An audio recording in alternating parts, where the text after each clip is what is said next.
In this tutorial, I am going to show you the difference between Smartsheet summary fields and reports so you can choose the right tool for managing and analyzing your data.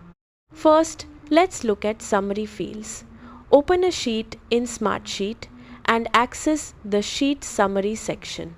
Summary fields are used to store high-level information about a single sheet, such as project owner, budget, status, or percent complete. You can customize these fields to track important project details and use them in formulas, dashboards, and reports. They're ideal for displaying key information that applies to the entire project rather than individual tasks. Next, let's look at reports. From the Smartsheet home screen, create a new report and choose the sheets you want to include. Reports allow you to pull raw data from one or multiple sheets and display only the information that matches your selected criteria.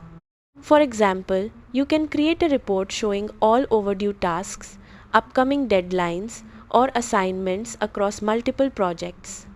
As source sheets are updated, the report updates automatically, giving you a real-time view of your data.